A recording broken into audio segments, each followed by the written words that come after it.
Oh, too funny. Okay, here we are. Okay. We've got a whole crowd now. Yay! Now, really thank you guys for breaking the That is... Yeah. I Wow. know. I'm very appreciative. Thank you. Okay, well, once again, I'm Stacy Whitman. I'm the owner of the Curious Cat Bookshop. Thank you and welcome.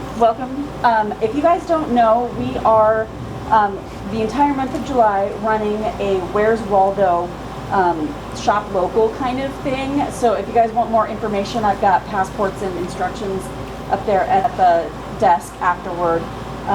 24 businesses in Winstead and Colebrook are hiding a tiny little Waldo somewhere in there. That's so cute. Is that so cute? And so it's a way of getting to know your neighbors and getting to know the community. Yeah. So, and welcome to Wendy Haller for Thanks for having me. joining us with her brand new debut novel, The Flannigan Girls. And I'm opening it up to you to tell us all about you. A lot of these people I think know you, but in case there's anybody here who No, doesn't, there's quite a few. This is our first time. tell us about your writing, and Sure. then we'll go into a little bit of a reading. Yes, absolutely. Thanks for having me, Stacy. This is so amazing to be here because Stacy opened last end of August, and I got to come in and put together a couple of bookshelves when there was nothing. To see the growth, and it's a bookstore which I could just live in. That would be amazing, right? Oh my gosh! And then just to see how much it's grown over the last year has been so awesome. Just a great community feel in this whole area that I love. So my writing journey, I don't even know, y'all. So you're a poet? I am a poet. You So have a novel. So. I do. So I write cross genre. So I have a poetry book out. I have 2 children's books, a third one coming out this fall, and then my first novel. And I have been writing for a very long time, as we all know, that do enjoy writing as like a little hobby or whatever. But it was something that I always wanted to do, but never really believed in myself that I could do it outside of just for me personally. And my poetry was always very personal to me. So then about a year and a half ago, I was taken out of work for medical leave, and I was a teacher for almost 20 years, and I'm no longer able to be in the classroom. And so I made a promise to my son, who's at college now, that when he went to college that I would write. And he went to college in August, and he came home at Christmas, and luckily he didn't ask me if I'd been writing, because I would have had to lie. So I avoided, I didn't bring it up, and he didn't bring it up, and I was good. But by January I was like, okay, enough is enough, get over yourself, it's time to start. And that's kind of how the poetry book came about, was I pulled all of my poetry from teenage years up until almost 51. And I discovered that it was like the stages of our lives, all the stages we go through from, who am I and where do I belong in this world, to now being in my 50s and being like, this is me, this is what you get, this is who I am, and I just don't care anymore. But anyways, I self-published my poetry book through KDP, and then I had written my 2 children's books, and I started working with a small publisher, a hybrid press. And for those that have kids that went through school, it's basically pay to play.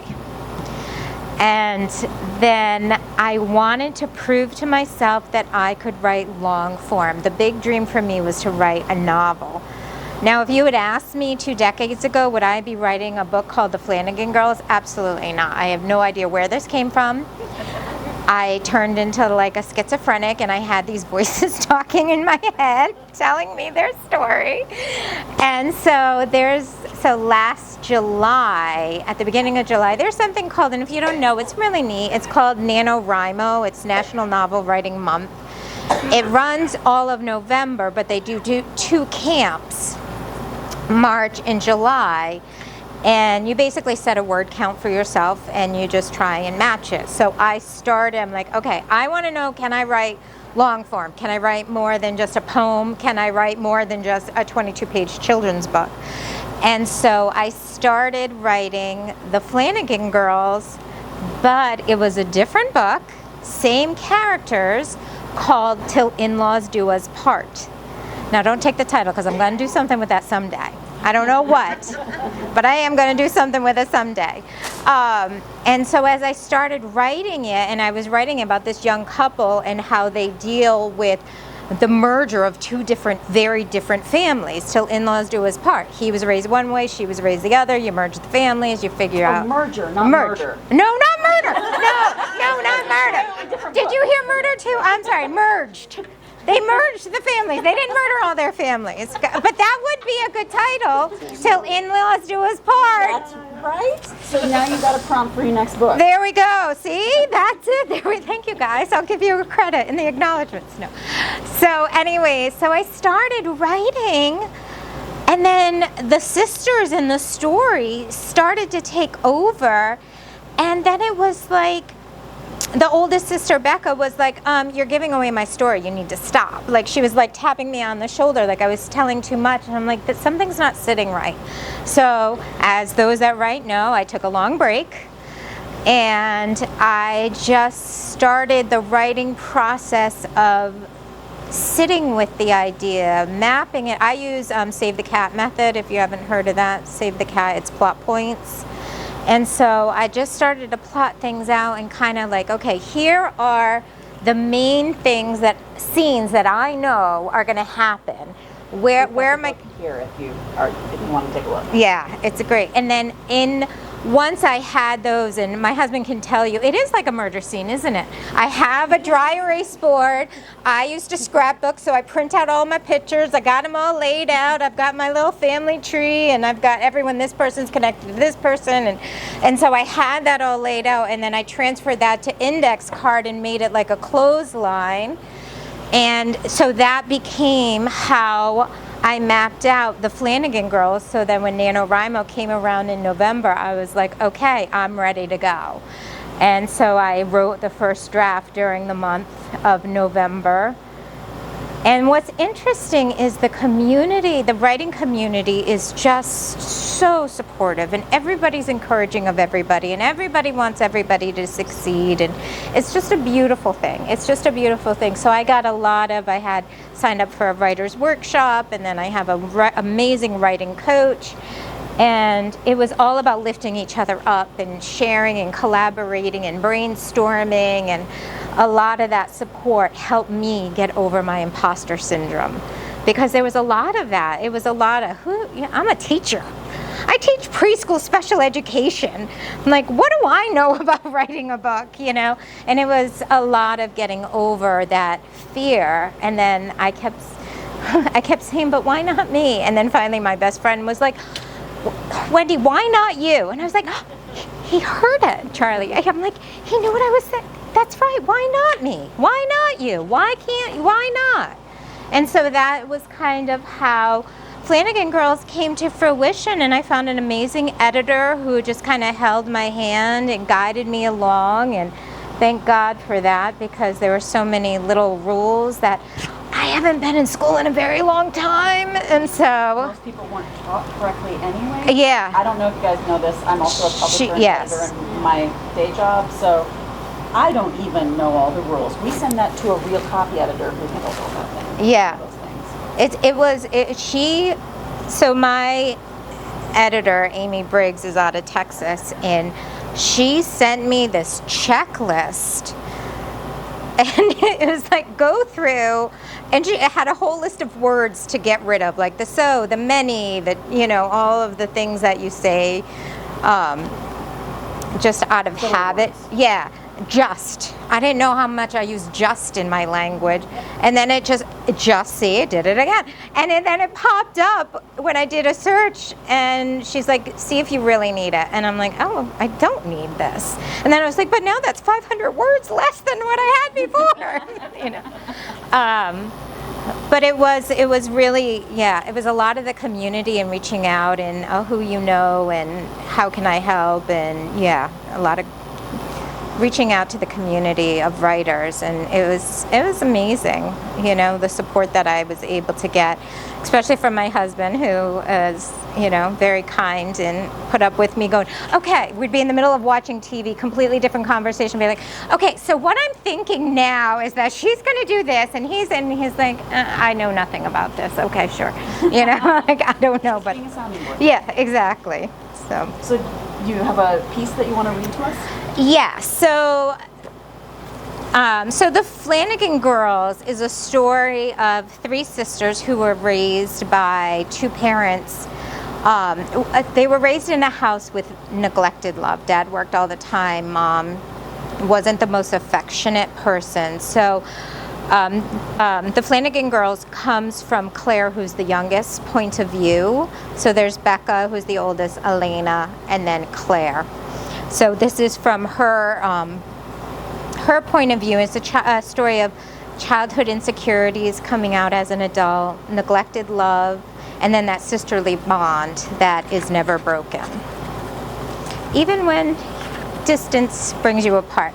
So I have a couple of passages that I'd like to share, if that's okay. All right. 2-year-old Claire woke up screaming from a night terror. Mommy! Mommy! Her sisters jumped out of their beds in the bedroom they shared and rushed over to her. Becca scooped Claire into her arms and hugged her tight, while Elena crawled onto the other side of the toddler bed. I want Mommy, Claire whimpered in her little voice. Becca gave her baby sister a gentle squeeze and laid her back down next to Elena. The 10-year-old walked to their bedroom door and out into the hallway. As she slowly walked down the narrow hall, she could hear noises coming from the television in the living room. Her parents were sitting side by side on the couch. Becca stood behind the couch. She knew once the girls were in bed, they were not to bother their mother unless it was an absolute emergency. Mom, she said quietly. Mom, Claire had a bad dream and she's asking for you. Oh, Becca, her mother's voice was filled with annoyance. Dad and I just sat down to watch our show. Get her some milk and put her back to bed. She'll be fine. She shooed her away with a wave of her hand, not turning around to make eye contact with her eldest. Her father looked over her shoulder and nodded his chin toward the kitchen, giving her a small, encouraging smile as if to say, do what your mother asked you to do. Becca turned and walked toward the kitchen. She took the milk out of the refrigerator and grabbed one of Claire's sippy cups from the drying rack next to the sink. She filled the cup halfway with milk, then put the milk container back into the refrigerator. As she walked back down the hallway, she could hear her parents laughing at whatever was on TV. Becca walked back into the girls' room and handed the cup to Claire. Elena looked up at her with expecting eyes as if to say, "Where's Mom?" Instead of saying anything, Becca picked Claire up and took her over to her own bed. Come on, Claire Bear, you can sleep with me tonight. And Lainey too? Claire asked with tears on her cheeks. Yes, and Lainey too. 7-year-old Elena grabbed Claire's favorite stuffed bear from her bed. All three girls crawled into Becca's twin-sized bed. Claire was sandwiched between her two older sisters. Lainey handed Claire her bear. They snuggled up together in Becca's bed, finding comfort in each other. As they curled up to go back to sleep, Elena whispered to Becca over Claire's soft brown hair, "Flannigan girls stick together." As Claire Rhodes walked down the stairs, her mind flashed to the distant memory. She wasn't sure if it was her own memory or one that had been told to her by her sisters. She didn't think about the years of loneliness without her sisters each day.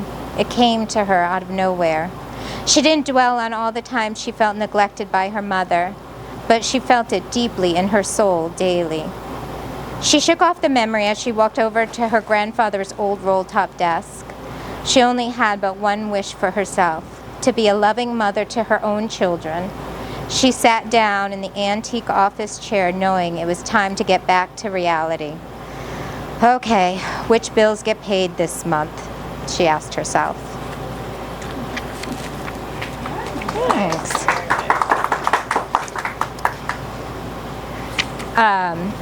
So I started that out because I wanted to establish the relationship between the three sisters, and then it goes into this, into Claire's story and just everyday life, living everyday life. And the basis of this book is that Claire's husband, who has filled that void that she lost when her sisters moved out, he gets a job and he has to travel for work, and so those insecurities from childhood of abandonment come up a lot for her, and that's her journey and finding her way back to her relationship, or her way of finding a way to overcome those insecurities, and her sisters realizing their baby sister needs them, and finding a way to get back to that bond they once have. So that's the story of the Flannigan Girls. And like I said, I became a schizophrenic, and they started talking to me in my head. I was out to lunch with my brother and my parents, and one of the scenes at the end of the book just started playing in my head. We were at 110 Grill, and it started playing in my head, and I was like, okay, I don't want to forget this. I don't want to forget this, because anyone knows it. Like, if you're like me, if I don't write it down, I'm going to forget it. And I've written many scenes in my head the night before while lying in bed, and I didn't write it down. The next morning I wake up and I'm like, that was brilliant, and I don't remember it, but I know it was brilliant. Are you the kind of writer who wakes up in the middle of the night, writes that brilliant idea, and in the morning you go to look at that note and go, what was I thinking? Yeah, that too, definitely. My notes app is filled with, so I have like a notes app, it's called Whips, Poems, like I have all different ones. So there are a lot of writers here in the audience, so I'm sure that they would love to hear about, you've already talked a little bit about your journey to writing, but let's talk about the writing community and how you found them. And because you've written in so many different genres and age groups, what's the differences that you've found in finding community as far as that goes? Well, it's interesting that I write, so I write poetry, and there's just a beautiful, I would say the Northwest has a beautiful, hills of Connecticut has a beautiful poetry community, a lot of great open mic nights. Poetry is not as well received. It's kind of, everyone's like, oh, I love poetry. And then they're like, but I don't want to buy the book, or whatever. And that's fine.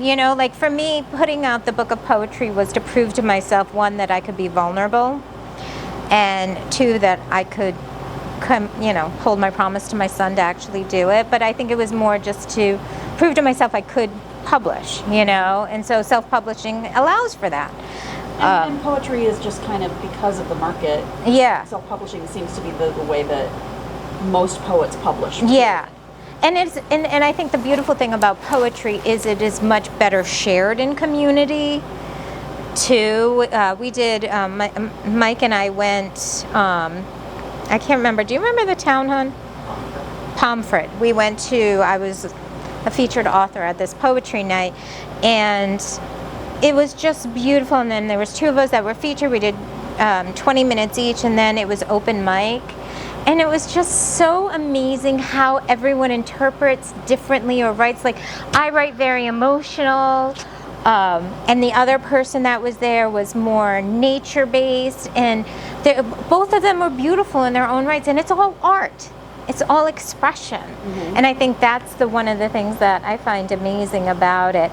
And as far as the community, it's like, I don't know how to, it's like one thing led to the next to the next. When we moved meeting people in person. Yes, meeting various events. Yeah, so exactly. So I joined the Canton writing community right at Canton Library, met a bunch of people there, I'm through. Did you join SCBWI? No. For my children's books, that was more. Do you guys know what SCBWI is?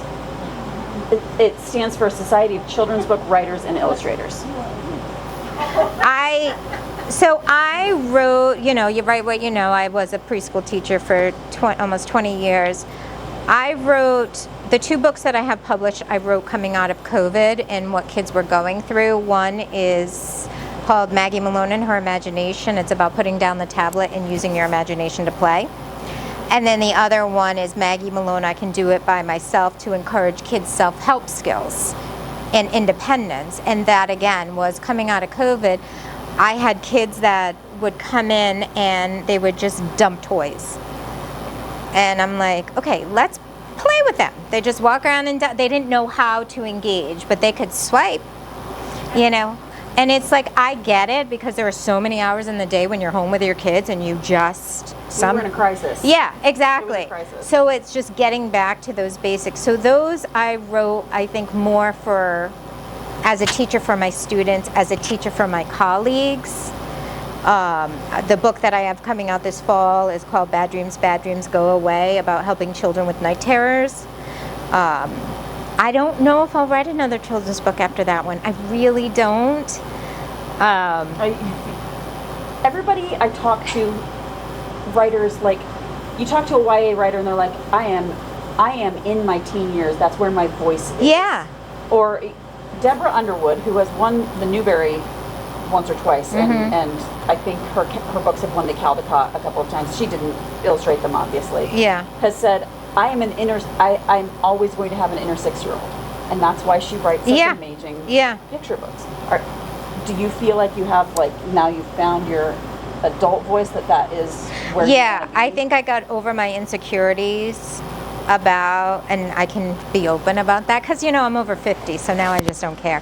But no, I think I got over my insecurities about using my voice to tell stories that, and I know it sounds silly, but the sisters held my hand. They helped me. I mean, I know, and they're made up, they're fictional, but they, and again, I have no idea where this came from. It just kind of came out. It's not what I ever thought my first book would be. That one will probably be like 15 years down the line or something, like what I thought I would write. But I now am working on my second novel. There is going to be another standalone book based on the oldest sister and the mother's relationship, which you'll have to read the book to understand that one.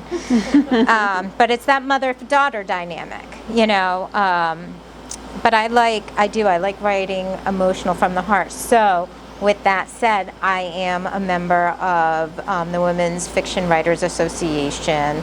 I'm blanking on the other one that I'm a member of. So I have found community through some of those CAPA, which is the Connecticut Authors and Publishers Association. I'm a member of that. I met a lot of great people through that.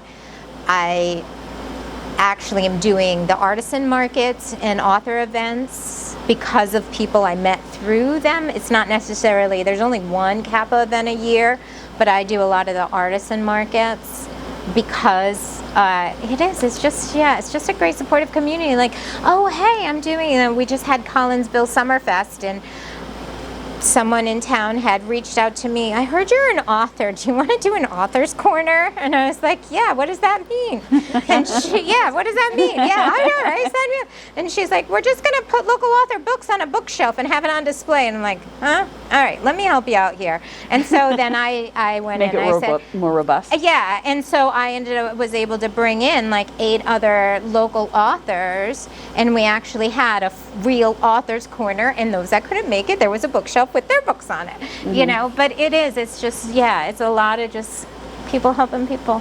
So let's talk about the publishing process, because there are 2 paths that writers can go. You can go the traditional path. You can get an agent. You can, go with a publisher, and big or small, traditional publishing is very different from the process of self-publishing.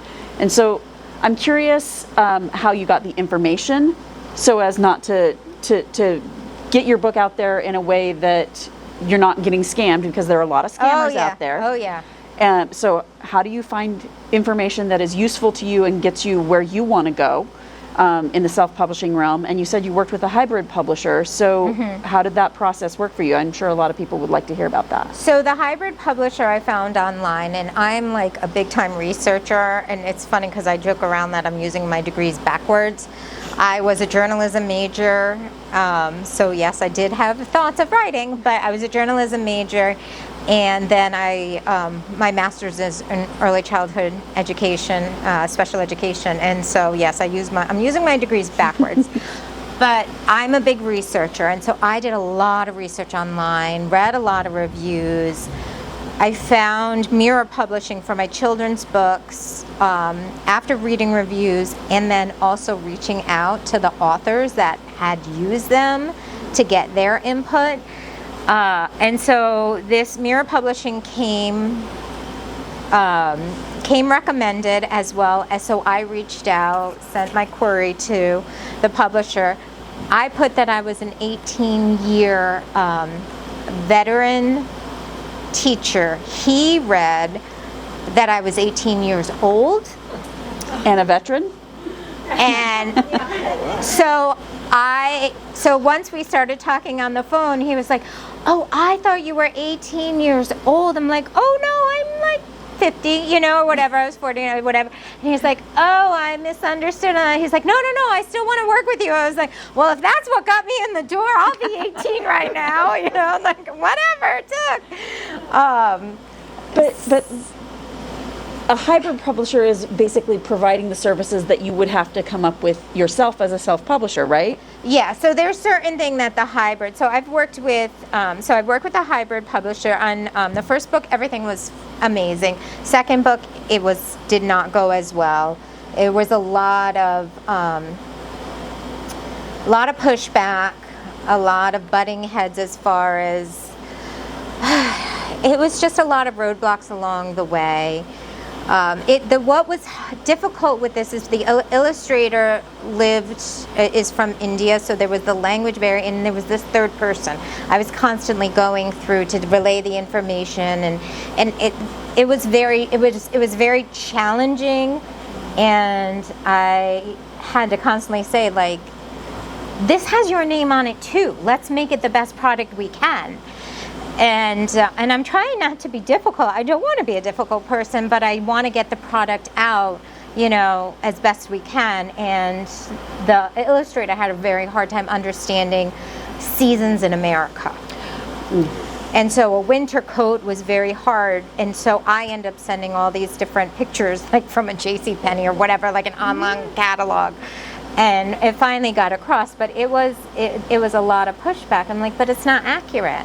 Like, I can't have a girl who's learning how to put on a winter coat, like the zip flip, like, or the flip and the zip and the, like, tag by your toes, arms in the hole, zip and flip, in like this raincoat. It doesn't work, like the raincoat has buttons. That's different, So anyway, so it was hard. But the first time it went well. The first book, it went well. It's so hard because the second book just put a bitter taste, and I hate to, like, I'm grateful for the opportunity, and everything is a learning lesson. So the self-publishing was wonderful. All of it is marketing yourself, which is not my comfort zone at all.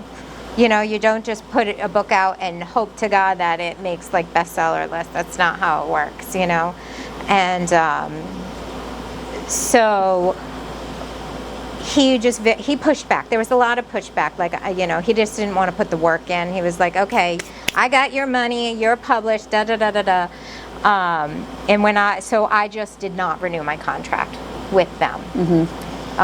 So I would say that lesson learned. But you've got a great cover on this one. Well, this is a different company, Stillwater Press. So this is a book that is published by Stillwater out of Rhode Island. They're actually a mile from where I grew up, which is meant to be. I was like, oh my gosh, I used to bike ride to this like complex. But I was able to go and see him in person and meet with him. But what I liked about them is it was a press that a colleague of mine had used, had a great experience, had recommended to other authors. So instead of just finding someone on the internet and doing the reviews, and trust me, I did my research, I learned my lesson, everything was great. I have 2 children's books published. I am grateful for that. And now I feel like I'm slowly building my team. Like, I really feel I have a great editor, I have a great writing coach. I now have a really good illustrator that I'm working with on my next book, who I'm one-to-one dealing with. And yeah, and I have this great press that I'm working at, and it's a la carte. So you pay for what you want. And you have your own skill set that you've decided, I'm doing this myself. Yeah, so and then you figure out what's your time worth. What is your time worth? Is my time worth, me designing the book cover, or, everything was already done. Mm-hmm. They went in and tweaked, like, oh, I'm just going to show you guys because it is the coolest thing, and this is not what I did. Look at how cool this is. They did text. I know. Even my son was like, I've never seen that. I'm like, I know. That's not how I formatted it. It's all over YA. Oh, is it? See? Oh, yeah. See? YA is not my genre. I was like, that's so cool. But, and yes, and they did the cover because they know what the industry and they know what draws the eye and the color scheme. And they sent me 3 options to choose from. And I could mix and match or whatever. And I'm like, oh, y'all know what you're doing. But there was a lot of the stuff that I didn't, that I was like, I don't know anything. Yes, I'll pay you to do that, And then there's other things that I'm like, I got this. I don't need to. Yeah, it So sounds like this is a company that provides the kinds of services. Like, there's such a wide variety of ways that people might self-publish, where they might hire an independent editor and then hire an independent designer. It sounds like you're working with a company that just packages it. Exactly, and you choose. Like, I didn't need to use their editing services because I had an editor already. Gotcha. So that took that right off the table. And they're like, when it's done, just send us the manuscript. And I was like, but I want you to do the cover. And they're like, okay, done. But they did the ISBN, they listed it, in the libraries, like Norwalk Libraries carrying my book. And I'm like, oh my gosh, a library has my book and I didn't donate it. They actually want, because I've donated all my other books around town. But yeah, they the librarian reached out and told me, because I've done some stuff down there, that she's like, oh, we just ordered the book for for the library. I was like, really? Oh, thank you, Was there another part that you wanted to read? Yeah, I just thought I'd read something a little lighthearted, if that's okay, because it's not all that heavy. Okay. So this is from chapter 13. Claire's husband Patrick has already been traveling for his job. She's now taking care of her 3 children by herself, Monday through Friday, while he travels. And she's just trying to keep it all together. January and February were a complete fog for Claire. The days were long and tiring. She felt like she was floating around in a daze. She was managing to keep the kids' days as normal as possible. Carpooling with Gemma's friends' families helped, and her father driving Grayson to his indoor soccer practice was also a huge help. It was keeping up with everyday life. The house was falling apart, laundry was piling up as winter was here, and there were so many more clothes to wash. Claire couldn't remember the last time she did anything which resembled fun with her family. She wanted to do something about it, but she was always so tired. Greta, that's her daughter, offered to come over and take the kid. Oh no, that's her friend, sorry. You think I know my characters now. Greta offered to come over and take the kids out for dinner one night to give her some time to herself, but she was even too tired for that. She felt like she was buried under her own life. Claire wondered if she was surviving motherhood or failing at it. It constantly seemed like something was about to crash down on her. She did not read the part in the book, What to Expect When You're Expecting, or What to Expect the First Years. Where was the book about what to expect for the rest of their lives? The book on how to manage it all when your husband is out of town and you can barely take care of yourself, never mind your children. And why do schools expect so much from us, she wondered to herself. Between parties, events, special occasions, and fundraisers, it feels like it's never ending. Then it's sign this and bake that and volunteer for this. Then there are the endless projects the kids can't do by themselves, and they need our help. And then you get frustrated with your child because they're annoying, so you have to do it yourself, so you can be flippin' done, and you can get on with spinning your plates. Am I surviving motherhood? I really don't know the answer. Claire knew she was spiraling. She also knew she needed to get her frustration out to face the day ahead. She grabbed the blue decorative pillow sitting next to her and screamed into it. She actually felt a little bit better. Sunday dinner was at their house with the family that week, the worst weekend ever for them to be hosting. Claire spent the morning working on her lesson plans for the week. Yes, she's a teacher. You write what you know. and preparing report cards. She was doing her best to get through all of her schoolwork so she didn't go into the week already behind. After a quick lunch from bites of a cheese stick and some crackers thrown into her mouth, she ran around the house with a laundry basket, picking up everything on the floor and tossing it into the basket. Once filled, she hid the basket in the laundry closet and then proceeded to fluff throw pillows and fold decorative blankets. Patrick was outside with Britta, that's their youngest, getting the grill ready. She had no time to prepare a fancy meal, so he was grilling up chicken and steak. Thankfully, it was an unseasonably warm day out. Claire ran into the kitchen, washed the dishes from breakfast, and wiped down the counters. It would have to do. Did I shower today? I don't think I showered. She glanced in the hall mirror. She definitely did not shower. She yelled out to Patrick to let him know she was taking a quick shower. He waved his barbecue tongs at her. Nothing like a man and his grill. She raced up the stairs, ran into their bathroom, and closed the door. She was completely out of breath. Maybe it's time to start exercising again. Nah. She took the fastest body shower she'd ever taken. No time for hair today. It was hair clips. It's what hair clips were invented for. She threw on whatever was decent and clean. Although she thought she wore this shirt at their last family dinner, she decided to wear it again. Crap, whatever, I don't have time. Sitting on the edge of her unmade bed, she closed her eyes and took a deep breath, giving herself a little pep talk. You got this, Claire. Heading down the stairs, she heard voices in the kitchen. As she walked in, she found her mother and mother-in-law unpacking bags. Happy Sunday. What do you have there? She said to them both. Oh, Justine and I texted about bringing a few extra things for dinner. We know how busy you all are, her mother-in-law, Marge, pulled out 2 apple pies and vanilla ice cream from her bag. Justine, her mom, took out a homemade pasta salad. Claire turned toward the refrigerator so she could roll her eyes. She did forget about dessert and bought pasta salad from the grocery store. That was so thoughtful of you both. Thank you, she said as she opened the refrigerator door and quickly moved the store-made salad to the back of the shelf. She pulled out a few items from the refrigerator and placed them on the kitchen island. I'm also making a salad and homemade coleslaw to go with the steaks and chicken. Sure, if you call a bag of coleslaw and Marie's coleslaw dressing homemade, her oldest daughter said as she came into the kitchen and swiped a grape tomato. Claire smacked her hand away and scowled at her. Gemma, why don't you take the grandmas into the living room and fill them in on all the exciting things going on in your life? You know, spill the tea. Gemma rolled her eyes at her and headed out of the kitchen. Spill the tea? Gemma, don't spill your tea. Do you want tea? I can make you some tea. Do you even drink tea? Claire's mother said as she followed Gemma. Her mother-in-law approached her and grabbed the hem of her shirt. You really like this shirt, don't you, dear? Let me know if you'd ever like to go shopping sometime. We could make it a fun girls' day. Then she left the room. I need a glass of wine pronto. Claire turned back to the fridge and grabbed the bottle of white wine. Did you remember to get more ketchup or barbecue sauce? Claire jumped sky high and almost dropped the bottle. Holy hell, Grayson, I didn't realize you were there. Turning back to the fridge, she scanned the contents. Oh, no. She ran to the pantry and flung open the left door. She pulled open the right door. No ketchup, no barbecue sauce.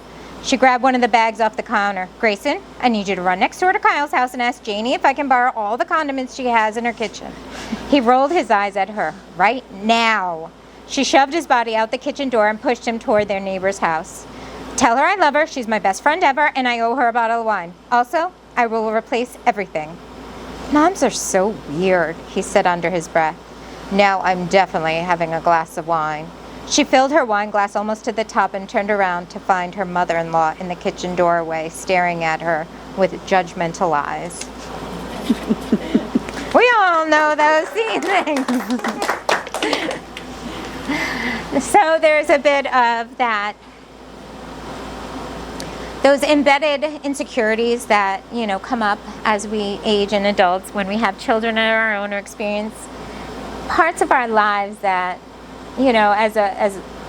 as we get older, it's like, I don't want to do what my parents did, or I want to be this type of person. And you try and change and you try and do things better. And sometimes you just have to embrace life and where you're at and just have some grace with yourself and know that it's okay to ask for help. And that's a lot of Claire's journey, is just discovering how do I let go of those insecurities that have been embedded in me for so long, and then how can I ask for help and know that it's okay that I need help.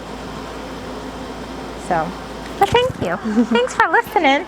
Any questions? No. Well, Yeah. if there are no questions, we have books that you guys can have can purchase so that you can have Wendy sign them. And what am I forgetting? I don't know. So let me know if you have any questions. Yeah. I'll be at the front. Yeah, and if you have any questions for me, so Flannigan Girls, it's out in paperback, the ebook, and then the audiobook will be out this fall. And we also have several copies of her book of poetry, so that is also available. Yeah. I am Thank going you to guys so pause. much for coming. I appreciate it.